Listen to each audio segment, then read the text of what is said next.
Assalamualaikum warahmatullahi wabarakatuh. Jumpa lagi di Community Talk bareng saya Rizky Situmarang dan rekan saya. Al-Ahyar Siregar. Iya, di episode kali ini kita sudah kehadiran teman ya, karena cuma sendiri dari LPM Dinamika Winsu. Assalamualaikum warahmatullahi wabarakatuh. Waalaikumsalam warahmatullahi wabarakatuh. Makasih nih udah hadir di studio DPF TV. Siapa nih Bang namanya Bang?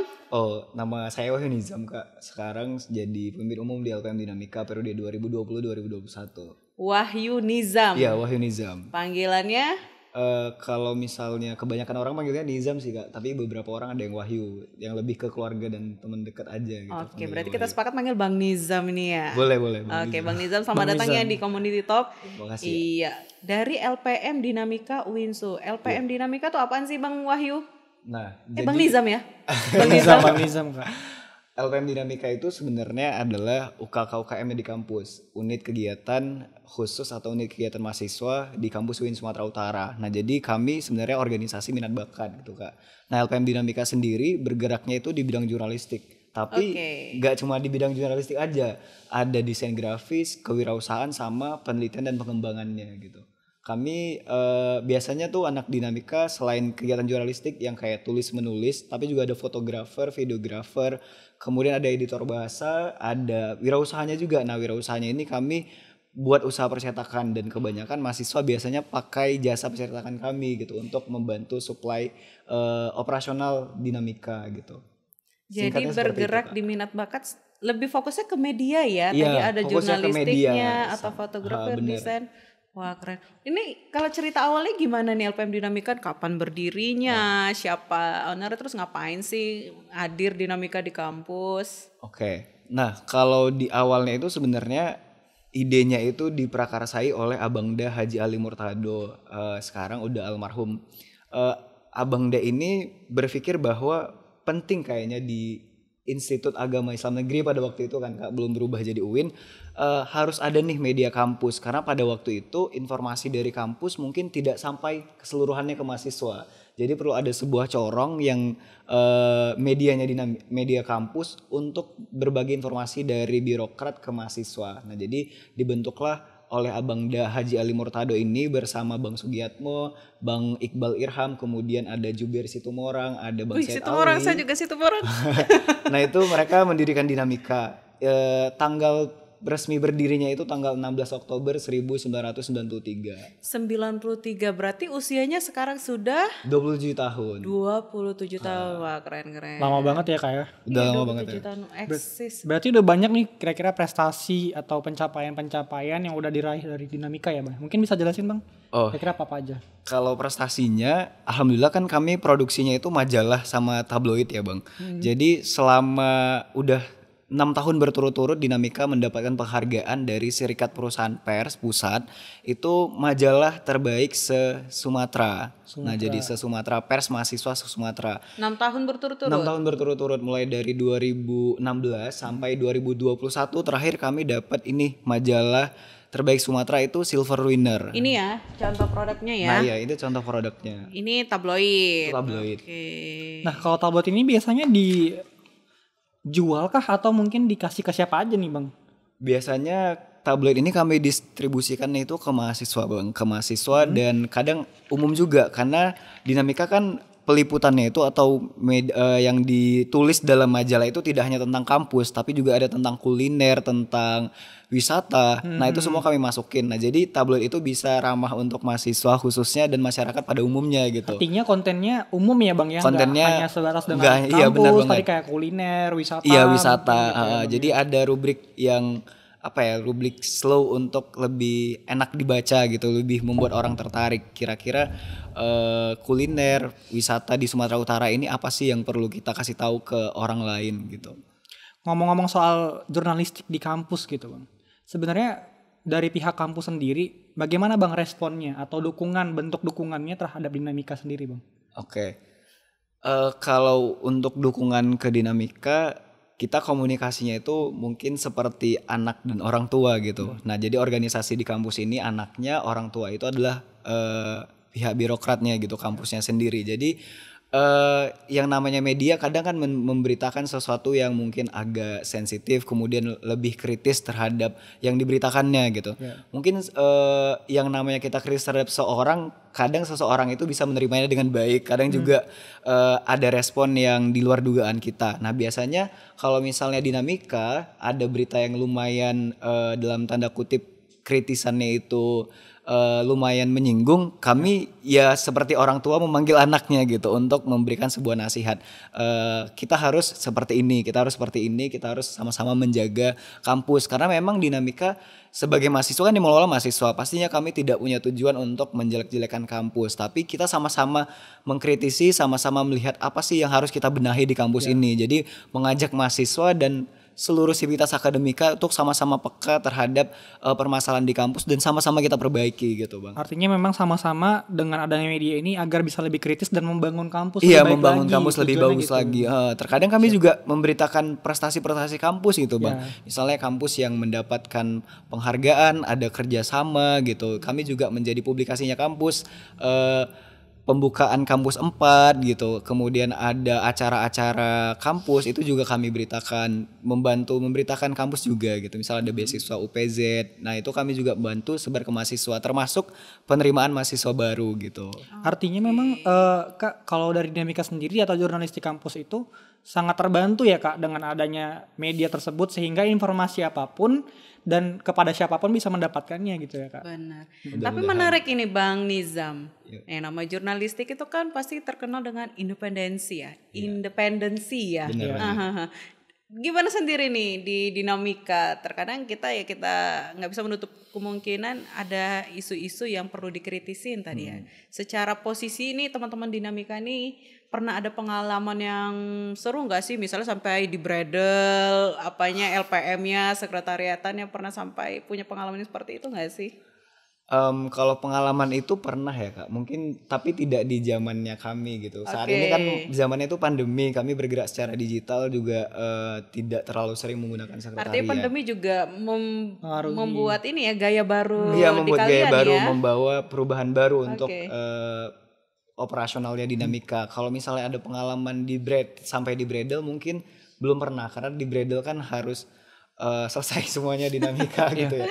Tapi mungkin ada perselisihan antara organisasi yang lain dengan dinamika gitu. Ada satu ketersinggungan mereka karena pemberitaan dinamika. Pada akhirnya ada cekcok, ada bentrok. Nah itu ceritanya tidak di zamannya kami. Mungkin di zaman-zaman kakak abang kami yang sebelumnya gitu sempat ada demonstrasi, dinamika harus meliput, kemudian harus ada kejadian yang di luar dugaan kita. Itu pernah terjadi sama dinamika dan itu tidak menjadi tantangannya dinamika karena memang itu udah jadi harus hal yang jadi kita backup kalau misalnya terjadi itu harus dinamika harus siap dihadapi gitu.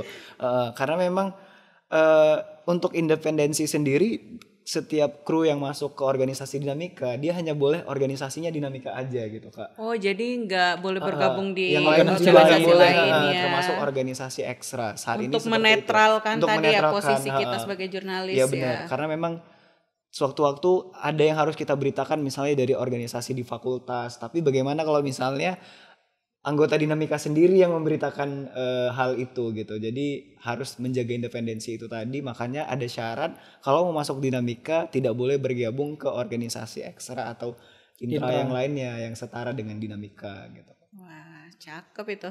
Ya. Bang, mau nanya juga nih kalau misalkan ingin bergabung di dinamika tadi kan harus komitmen, dia nggak bisa ngikutin organisasi lain. Terus gimana nih Bang, minat dari mahasiswa-mahasiswa UIN khususnya gitu untuk bisa bergabung di media dan bagaimana sih ketertarikan mahasiswa itu terhadap media sendiri gitu Bang? Oke. Untuk minat mahasiswa sendiri kalau misalnya kami mendata, dinamika ini menjadi organisasi yang paling diminati di kampus UIN gitu. Karena udah 3 tahun belakangan ini, bahkan 4 tahun belakangan itu pendaftarnya lebih dari 300 orang gitu Bang. 300 orang dan kami harus tidak meluluskan lebih dari setengah gitu Kak. Karena memang walaupun kita organisasi minat bakat, tapi kalau misalnya tidak ada harus yang mereka kerjakan, tidak ada hal yang menjadi tugas dan fungsi mereka di situ, kita harus proporsional juga, harus ideal juga dalam berorganisasi. Jadi tahun 2020 kami perekrutan ada sekitar 307 orang yang mendaftar ke Dinamika. Tahun sebelumnya juga 325 dan di tahun belakangnya lagi ada 415 orang gitu. Jadi yang masuk ke Dinamika ini cukup diminati, kalau bisa dikatakan dari data itu cukup diminati Dinamika. Dan kami tidak meluluskan lebih dari setengah orang, dan itu pun harus melalui masa magang juga gitu. Percobaan ya Bang. Oh ada ini ya, tadi ada kalau mau gabung magang dulu Magang ya. dulu. Berapa harus, lama tuh Bang? Magangnya itu 3 bulan Kak. 3 Jadi bulan. selama 3 bulan itu mereka mendapatkan pendidikan dan pelatihan yang cukup menguras pikiran, tenaga gitu, banyak tugasnya. Bahkan di proses magang ini banyak yang terseleksi dengan sendirinya, mereka yang Seleksi alam ya? Iya, seleksi alam lah mungkin bisa dikatakan. Seleksi Allah ya Kang. Ya ini menarik. Terkait pertanyaan dari Bang Al juga, ini kan berkaitan dengan literasi gitu. Benar. Gimana sih minat literasinya teman-teman di kampus gitu? Apakah memang karena kan produk-produk yang teman-teman Dinamika hasilkan ini kan berbau literasi ya saat ini, sebelumnya seperti contoh ini ya, ada tabloid, ada majalah juga ya. Terus Atau dari media online juga ya. pandemi media sekarang online pun juga. juga lebih banyak ke digital. Itu minatnya tinggi atau enggak? Kalau pengamatan dari Bang Nizam? Oh, kalau dari pengamatan sebenarnya kalau misalnya kita bicara tinggi rendahnya kita harus pakai data gitu ya Oke. Kak. Tapi kalau secara pribadi yang saya alami, majalah ini juga kami pasarkan ke mahasiswa. Terkadang ada mahasiswa yang tidak terlalu ingin tahu tentang kampusnya gitu. Jadi Cuek ya dia cuek gitu. Bahkan beberapa orang saja nih, sebagian kadang teman-teman itu juga jarang ke perpustakaan. Artinya kan dengan jarangnya itu ada sebagian mahasiswa yang memang minat literasinya kurang. Termasuk majalah kami ini kalau misalnya kami pasarkan hanya beberapa orang saja yang ingin tahu gitu tentang kampusnya itu seperti apa gitu. Kalau pengamatan sih mungkin memang kampus kita dirasa bukan kurang sih Kak, tapi harus dibangkitkan kembali gitu semangat Tantangannya literasinya. itu ya. Makanya perpustakaan kita itu berusaha supaya untuk tetap eksis dengan adanya duta baca, adanya digital library di kampus, kemudian diperbarui buku-bukunya. Bahkan alhamdulillahnya perpustakaan kita tuh akreditasinya A gitu. Jadi kalau misalnya kita bilang kurang, tidak bisa juga dikatakan karena kita sedang tidak pegang data. Tapi itu harus menjadi semangat untuk membangkitkan literasi mahasiswa. Dan dengan eksisnya kalian sampai dengan saat ini kan artinya itulah komitmen teman-teman Dinamika iya, untuk kami mendukung komitmen literasi untuk mendukung tadi literasi ya. itu tadi. Kami tetap memberitakan tentang kampus, tetap nulis kayak misalnya cerpen, kemudian feature, berita-berita lain, ada juga opini. Nah itu kami membangkitkan semangat literasi mahasiswa. Bahkan kami Dinamika itu menerima karya kontributor. Ketika ada mahasiswa yang dia mau nulis, pengen kirim tulisannya ke Dinamika itu bisa gitu. Oke. Jadi wadah Jadi ya, Bang. wadah bisa. Termasuk para dosen juga pernah nulis di majalah itu ada rubrik khusus mahasiswa dan khusus dosen supaya ada kontribusi lebih dari mahasiswa dan dosen gitu tentang literasi, tentang ilmu yang berkembang sekarang atau perkembangan zaman di era sekarang ini gitu Kak. Bang Nizam mungkin bisa jelasin nggak? Tadi kan Dinamika ini adalah komunitas atau organisasi minat bakat ya. Iya benar.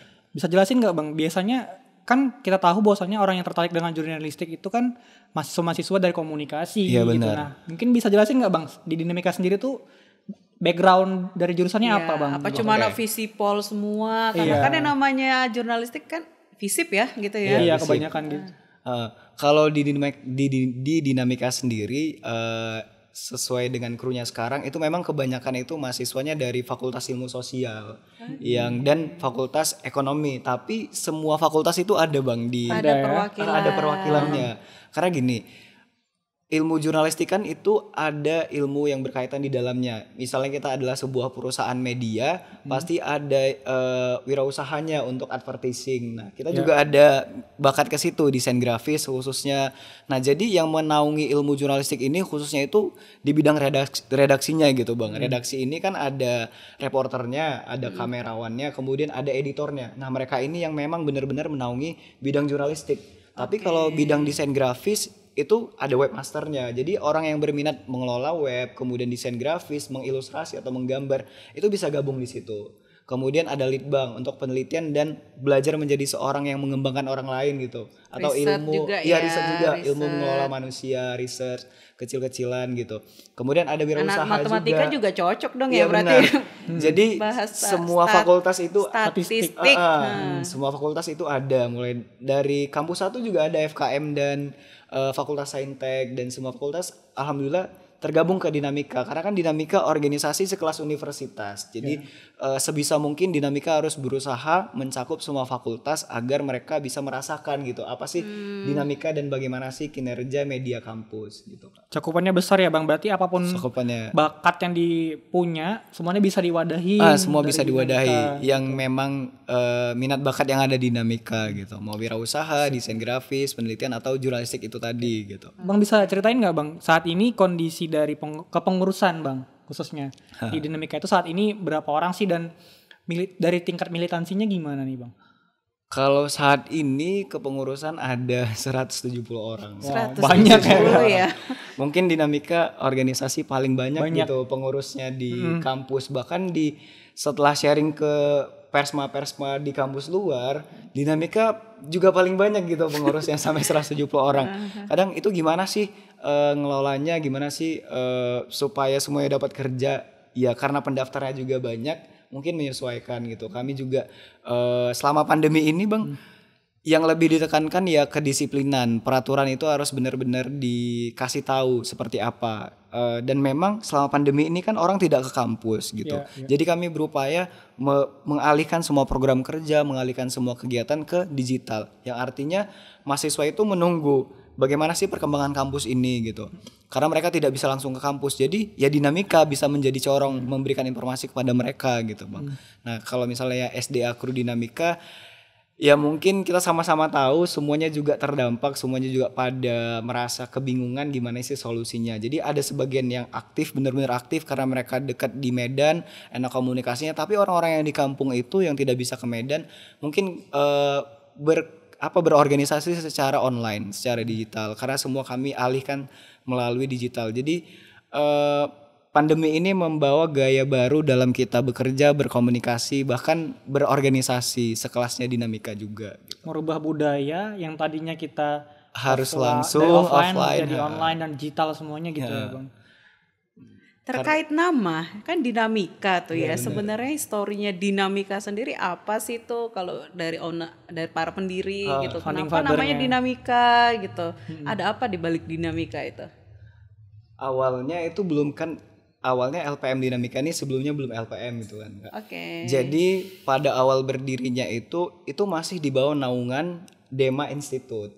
Nah dulu tuh namanya udah tabloid Dinamika gitu, tabloid Dinamika. Seiring berjalannya waktu banyak sekali dinamika yang dilaluinya atau banyak sifatnya dinamis gitu, ada kendala, ada tidak. Kemudian dari pertama di bawah naungan Dema Institute, kemudian keluar lagi dari Dema Institute jadi lembaga independen UKK-UKM sendiri. Nah, sering berjalannya waktu baru bisa berubah menjadi namanya Dinamika karena memang dinamika yang dilalui itu banyak banget gitu.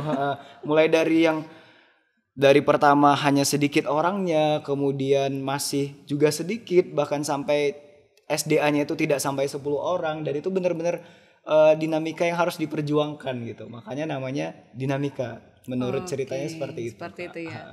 Terus kenapa sih teman-teman di UINSU khususnya mahasiswa itu harus gabung di Dinamika? Emang apa sih Dinamika ini yang ditawarkan? Benefitnya apa gitu ya Kak? Kalau kita berbicara apa yang ditawarkan Dinamika, ya itu tadi. Dinamika ini bisa dikatakan organisasi yang paling sibuk sih di UINSU, paling banyak kegiatannya, paling banyak menampung minat bakatnya menurut versi saya gitu kan Mbak. Mungkin di sana kan, di luar sana juga UKK-UKM juga ada organisasi yang minat bakat lain gitu kayak Pramuka, kemudian PMI, tapi Dinamika media dan segala ilmu yang berkaitan di media. Nah, secara kealumnian banyak banget alumni yang udah berkiprah di dunia luas gitu. Ada yang menjadi pegawai negeri sipil, kemudian ada yang bekerja di media, ada yang bekerja di pemerintahan gitu. Kalau secara alumninya, kalau secara kenapa sih mahasiswa harus gabung ke Dinamika? Ada banyak keuntungan yang bisa didapat. Salah satunya berprestasi untuk diri sendiri atau sama-sama berprestasi untuk dinamikanya. Nah kayak kemarin misalnya saya ditunjuk sama kampus untuk mewakili kampus menjadi delegasi pelatihan kepemimpinan di Jakarta oleh Kemenak. Nah itu keren. dan itu kan menjadi keistimewaan tersendiri untuk kru Dinamika. Kadang kru Dinamika juga sering ikut pelatihan nasional di berbagai daerah di luar kota Medan, di Kalimantan. Pelatihan yang berkaitan jurnalistik juga. Tingkat nasional di Kalimantan, di Jawa, di Sumatera sendiri atau di Sulawesi. Nah, jadi kalau memang benar-benar ada bakat menulis khususnya gitu Kak, menulis, desain grafis, wirausaha dan senang dengan ilmu-ilmu yang berkaitan dengan kamera, bisa gabung ke Dinamika karena Dinamika mengajarkan banyak hal gitu yang ketika mungkin benefitnya itu tidak bisa kita lihat selama berorganisasi, tapi setelah berorganisasi mungkin setelahnya akan terasa. Ya Karena setelah kita keluar dari kampus gitu ya. Mungkin sekarang Nizam belum ngerasain gitu ya Kak. Kalau secara sekelas Dinamika udah ngerasain beberapa keuntungan yang didapat, misalnya bisa keluar kota, kemudian bisa nulis di media kayak analisa, kemudian media online lainnya. Artinya punya banyak pengalaman juga gitu. Artinya Dinamika ini menawarkan pengalaman dan anak muda itu memang butuh yang namanya pengalaman. Dan memang kebanyakan dunia kerja itu banyak kan butuhnya pengalaman tadi Kak, organisasi gitu. Makanya memang mahasiswa ini dituntut untuk punya masing-masing organisasinya yang sesuai dengan minatnya dia gitu kan. Jadi biar nggak jadi mahasiswa kupu-kupu ya. Betul sekali. Kuliah pulang. Tapi kalau pandemi nggak kupu-kupu juga ya. Emang wajib di rumah ya. Kuliah rebahan ya. Beda lagi. Artinya memang menjadi keunikan ini ya, ketika kita memang lagi jadi mahasiswa terus gabung di lembaga kampus, salah satunya seperti Dinamika, artinya kita punya pengalaman ya, dan itu bisa kita jual ketika kita nanti sudah selesai kuliah. Artinya biasanya kan anak organisasi itu udah terkenal ya militansinya, dedikasinya, kualitas, loyal. Apalagi Dinamika itu sepertinya kalau kita dengar cerita dari Bang Nizam tadi kan lebih banyak terkait soft skill ya, ada mendesain, dan hard skill juga Kak. Hard skill juga ya. Kayak desain grafis tadi gitu kan dan segala macamnya. Terus ada tadi katanya kayak advertising juga, artinya tuh kan jadi belajar tentang berkomunikasi juga. Itu. Benar. Terkadang kan mahasiswa ini yang menjadi tantangannya juga pinter iya, tapi terkadang susah dia menyampaikan idenya, berkomunikasi. Wah, mungkin pertanyaan besar nih Bang Nizam. Kira-kira kenapa sih Bang alasannya tuh mahasiswa tuh harus melek dengan media gitu Bang? Kenapa mahasiswa harus melek dengan media? Kita tahu kalau kita bicara secara umum, nggak pandemi seperti sekarang, media itu sangat penting sebenarnya Bang. Apalagi sekarang ini kan lagi zamannya ngebuzzer gitu. Kita harus benar-benar pilih mana sih yang benar-benar berita itu fakta dan terpercaya gitu. Pentingnya media itu. Kadang mahasiswa ini menjadi orang yang paling intelektual, paling idealis. Nah, kritis, dan itu harus terjaga. Dan informasi dari misalnya dari pemerintahan, dari pusat, itu ya dapatnya dari media gitu Bang. Pentingnya kalau bisa kita katakan pentingnya di situ. Kita tahu informasi yang ada di dalam pemerintahan itu dari media, informasi dari kampus dari media. Nah, itu semua harus kita harus melek media, harus paham media mana yang terverifikasi dan benar-benar menyampaikan sesuatu yang benar.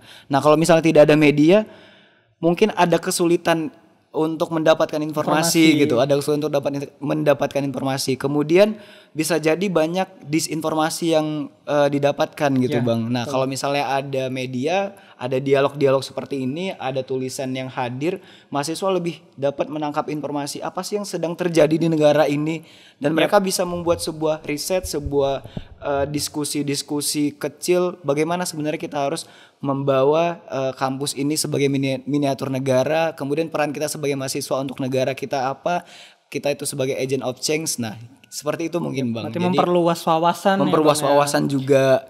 Terkait ini Bang, berita hoax. Iya, berita hoax itu. Nah, ini kan Bang banyak media yang memang terpaksa memunculkan berita hoax untuk menarik minat dari si masyarakat sendiri Bang untuk membacanya. Bang kira-kira gimana nih Bang? Apalagi ada istilahnya tuh bad news is a good news. Iya, karena memang kan masyarakat itu banyak kayak Kak tertarik dengan berita hoax dan berita-berita yang heboh gitu sehingga mereka lebih tertarik untuk membaca. Ini kan butuh gimmick-gimmick nih. Bang, di media itu gimana Bang di dinamika sendiri? Kalau di dinamika sendiri sih untuk menarik pembaca memang kami lumayan berpikir untuk misalnya menentukan judul. Tapi kami tetap berupaya bagaimana judul itu masih selaras dengan isinya gitu Bang. Tidak harus menyampaikan yang hoax atau apa karena memang media itu harus menyampaikan sesuatu yang benar karena orientasinya pada kebenaran. Jurnalistik kan orientasinya pada kebenaran. Jadi itu udah menjadi hal yang sangat pakem untuk kami di dinamika menyampaikan sesuatu yang benar. Tapi kalau misalnya ada media yang menyampaikan hoax untuk menarik minat masyarakat, mungkin orientasinya pada profit ya Bang. Ya betul. Pada profit mungkin orientasinya karena memang kalau misalnya di media itu ada advertising, ada website juga, AdSense dan segala macamnya.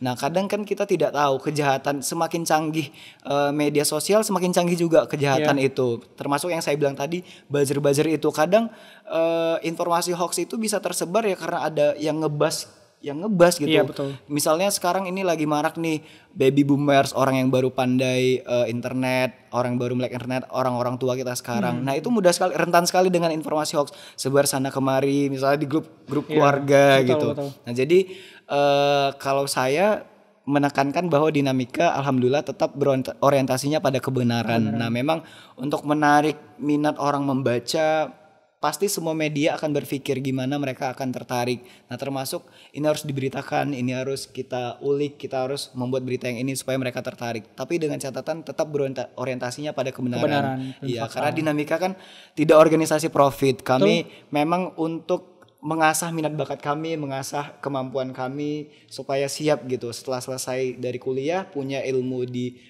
program studinya juga skill lain yang ada kami dapatkan di dinamika gitu. Ya kadang suka ngelihat ya Bang Kak di media online tuh yang judulnya tuh terlalu dilebih-lebihkan gitu. Misalkan ini nih isinya nggak sesuai misalkan gini gitu ya. Kayak 6 fakta tentang apa gitu Nomor kan. Nomor 1 paling bikin mencengangkan gitu, geleng kepala gitu. Itu kan suatu framing yang membuat clickbait ya Bang. Clickbait untuk orang membaca tapi kadang isinya nggak sesuai gitu dengan judulnya sendiri gitu. Itu yang buat ngelihat media itu terlihat buruk gitu ya Bang. Padahal memang yang ingin disampaikan juga baik. Jadi kayak kita harus pinter-pinter ya Bang ya untuk memfilter media mana yang memang benar-benar mengungkapkan kebenaran dan mana yang memang hanya untuk mencari profit semata gitu. Kadang sih memang Bang kalau misalnya berita kayak gitu, kalau pengalaman pribadi sering baca juga. Misalnya sekarang ini yang paling marak itu sih tentang pernikahan artis gitu, marak banget gitu kayaknya di sosial media saya itu semuanya tentang itu. Kadang ibunda begini-begini, ini katanya gitu, ini 5 potret pernikahannya seperti ini. Mungkin bagi kita tidak mencengangkan atau bagi sebagian orang yang ngefans sama dia bisa jadi itu mencengangkan kalau kita husnuzonnya gitu. Nah jadi bisa jadi yang dituliskan itu juga benar gitu, tapi kadang ada ketidaksesuaian gitu sama pembaca. Jadi itu yang membuat media itu terlihat kurang diminati atau kurang respect dari masyarakat. Oke. Ini pertanyaan agak serius. Iya, Cila. Ini kan teman-teman kan bergerak di bidang jurnalistik walaupun skupnya masih di kampus. Artinya kan yang namanya media itu harus netral gitu. Nggak bisa kita pungkirin dong ya di negara kita ini media-media itu kan ada keberpihakan. Intervensi gitu. Kira-kira pandangan Bang Nizam nih gimana tuh terkait media-media jurnalistik yang ada keberpihakan kepada ya beberapa kepentingan. Khususnya di bidang politik ya kan. Benar. Artinya yang seharusnya isu ini dinaikkan tapi diredam gitu. Itu gimana sih sebenarnya tantangan gitu. Jadi anak pers kampus khususnya? Secara tantangan mungkin ya memang itu tantangan pers mahasiswa, apalagi pernah dengar juga kalau misalnya udah ada orang yang memang udah praktisi di bidang jurnalis atau udah menjadi pers, mereka itu punya tantangan. Misalnya begini, ada perusahaan yang beriklan di medianya gitu. Kemudian perusahaan itu ada sebuah case atau kasus yang harus diberitakan. Jadi sebuah tantangan gitu, diberitakan atau enggak, padahal mereka udah bekerja sama dia sama udah masang kita. Iklan di kita, pokoknya gitu. ada isu sensitif, dinaikin enggak ya gitu ya. Kemudian kalau misalnya yang saya lihat pribadi, media kita sekarang, media nasional misalnya, ada keberpihakan dari orang-orang penting di dalamnya gitu Mbak. Jadi kayak misalnya pemilik media itu ada orang-orang yang terjun langsung ke politis. Jadi kan ada pepatah yang mengatakan segenggam kuasa itu bisa mengalahkan semuanya gitu. Jadi kalau misalnya kita nggak punya kuasa, kita nggak bisa merubahnya.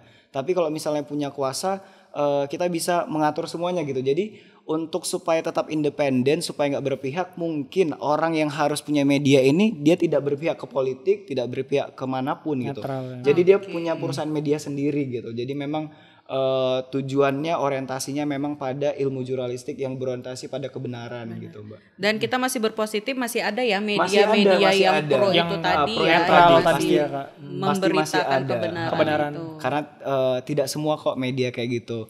Dan itu mungkin 1-2 terjadi di negara kita. Kadang pun hanya spekulasi kita aja gitu kan Kak. Tapi banyak orang yang menilai, kok ini cenderung ke sini, apalagi masa-masanya pesta demokrasi gitu. Oh, cenderung memberitakan ini, cenderung mengkampanyekan ini gitu. Nah, jadi kalau misalnya ingin memang benar-benar independen, ya pemilik medianya itu harus benar-benar independen juga gitu Mbak. Tidak campur tangan ke politik. Oke, seperti halnya dinamika ya, ketika ingin bergabung memang disyaratkan teman-teman yang bergabung itu nggak gabung di Komitmen. organisasi yang Iya. Betul. artinya ini wadah juga ya bergabung di dinamika untuk Melatih dari independensi Independensi tadi ya. tadi. Kalau misalnya organisasi ekstra di kampus, intra di kampus, mungkin ada untuk tidak bergabung ke sana, tidak dulu. Tapi kalau misalnya komunitas di luar itu boleh banget sebenarnya anak dinamika. Banyak kok anak dinamika yang tergabung ke komunitas-komunitas kayak One Day One Juice, kemudian yang di luar kampus. di luar kampus itu boleh. Silahkan ya. Silahkan, karena kita untuk mengeksplor diri itu dinamika sebenarnya tidak boleh membatasi orang gitu ya kan Kak. Iya. Nah, kalau untuk independensi mungkin ada alasan untuk independensi, tapi untuk dirinya mau mengeksplor diri ke yang lebih luas, ikut organisasi di luar kampus kayak One Day One Juice, kemudian ada relawan-relawan, itu boleh gitu. Jadi apalagi program beasiswa itu kan ada organisasinya. Nah, itu boleh untuk anak dinamika gabung ke sana untuk mencari relasi dan berbagi juga gitu. Bang, ngomong-ngomong tentang pencapaian Bang dan harapan, khususnya untuk dinamika sendiri kan udah banyak banget prestasi dan juga pencapaian yang diraih sama dinamika sendiri. Kira-kira untuk goal ke depannya nih Bang, kira-kira apa nih Bang yang belum dicapai dan akan dicapai nantinya? Kalau prestasi, dinamika dapat Isprima. Nah, Isprima ini sebenarnya ada beberapa kategorinya. Ada kategorinya kan, kami dapat kategori The Best of Magazine Sumatera gitu. Jadi itu ada bronze winner, kemudian ada silver winner dan gold winner. Dinamika paling banter itu masih mencapai silver winner, belum sampai ke gold winner. Dan di Sumatera itu belum ada Persma yang sampai mendapat penghargaan gold winner. Jadi secara Isprima, kalau Isprima sendiri, dinamika yang ingin dicapai dari tahun ke tahun itu harus bisa sampai gold winner. Nah, kalau untuk secara kebahasaan, dinamika selalu mendapat penghargaan dari BBSU, dapat sebagai pers mahasiswa pengguna bahasa Indonesia terbaik untuk tingkat pers mahasiswa Sumatera gitu. Nah, untuk goals yang ingin dicapai sih itu. Kemudian memang dinamika benar-benar membawa semangat baru untuk literasi di kampus gitu. Orang benar-benar minat sama dinamika, dan dinamika ini menjadi organisasi yang memang benar-benar memberikan informasi pada semua mahasiswa gitu. Kadang mahasiswa mungkin dia tidak tahu bahwa di kampus itu ada banyak organisasi yang harus bisa mereka ikuti gitu. Kadang mereka jadi mahasiswa, kuliah, selesai gitu, tidak berorganisasi. Padahal banyak organisasi. Jadi dinamika mengkampanyekan, ayo kita sama-sama semangat berliterasi, semangat untuk gabung ke organisasi. Tidak harus di dinamika, juga untuk mengasah diri, untuk mengembangkan kampus, membuat kampus harum, itu salah satunya dari organisasi gitu. Kita bisa berkiprah ke organisasi luar, dikenal banyak mahasiswa luar, itu dari organisasi gitu. Dan itu juga mengharumkan nama kampus gitu. Artinya tadi kita ada wadahnya ajakan gitu. untuk berproses, terbentur di dinamika gitu. Oke. Kalau mau teman-teman mau kepo nih tentang Dinamika, boleh di mana nih media sosialnya? gitu, Bang. Oke, kalau mau kepo di Dinamika, pertama boleh cek di websitenya, itu ada www.lpmdinamika.co. Kemudian kalau misal sosial media ada Instagram @lpmdinamika, Facebooknya ada LPM Dinamika Winsu, kemudian ada Twitternya itu @lpm_dinamika. Nah, itu kalau misalnya mau kepo ke Dinamika. Nah boleh teman-teman yang pengen tahu tadi tentang Dinamika seperti apa kiprahnya dan informasi apa aja, nanti bisa cek di website dan sosial medianya. Iya benar.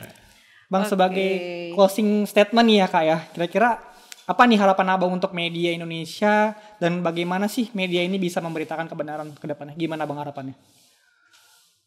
Mungkin media itu pertama memang harus orientasinya pada kebenaran gitu.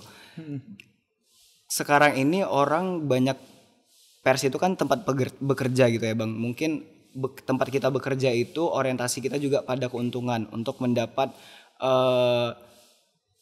fee gitu. Nah jadi kalau misalnya media itu dapat menjamin kesejahteraan karyawannya, kesejahteraan jurnalisnya, mungkin tidak ada lagi orang yang berpikir harus menyimpang ke sana kemari gitu. Karena dari dia bekerja sebagai pers di situ sudah menjamin kelangsungan hidupnya gitu. Sekarang kan yang banyak membuat orang menyimpang itu karena faktor ekonomi gitu ya Bang.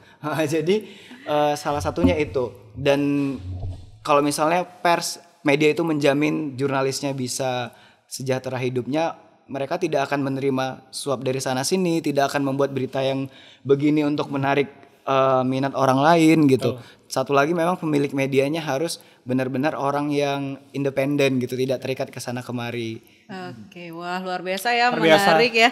Ternyata Sharing artinya kalau kita melihat dari kacamata besar tentang profesi jurnalistik tadi, artinya profesi jurnalistik harus juga dihargai ya. Iya, dalam dihargai, kesejahteraan tadi. harus disejahterakan. Jadi istilahnya tidak ada pucuk-pucukan gitu Iya ya. betul, karena memang profesi jurnalis yang mulia gitu, memberikan informasi kepada masyarakat gitu. Dan dengan bergabungnya di Dinamika itu artinya memang yang ditawarkan adalah pengalaman tadi ya. tadi. Karena pengalaman itu juga menjadi modal ketika nanti teman-teman yang tadinya masih statusnya mahasiswa, ketika selesai Terjun ke dunia bekal kerja. itu sudah Iya betul, itu sudah dipegang gitu. Oke, wah luar biasa menarik ya diskusi kita hari ini. Bang Nizam udah banyak cerita tentang Dinamika dan juga tentang bagaimana perspektif media, literasi hingga tadi dari sisi Dan jurnalistiknya. tentunya membuka wawasan kita juga ya Kak. Bahwasanya media itu luas dan kita harus bisa selektif untuk memilih media yang Iya benar-benar. gitu. Harus bijak-bijak juga dalam membaca. berarti. Benar. Oke deh, jadi tidak terasa tadi kita udah ngobrol panjang. Jangan lupa juga ya, berarti nanti Community Talk episode selanjutnya itu di setiap hari Rabu jam berapa tuh Bang Al? Jam 4 sore Kak. Jam 4 sore. Jadi buat teman-teman jangan lupa saksikan kita lagi di Rabu depan. Kita undur diri, Bang Nizam dari LPM Dinamika, saya Rizky Situmorang dan rekan saya. Al Ahyar Sregar. Terima kasih. Assalamualaikum Warahmatullahi wabarakatuh.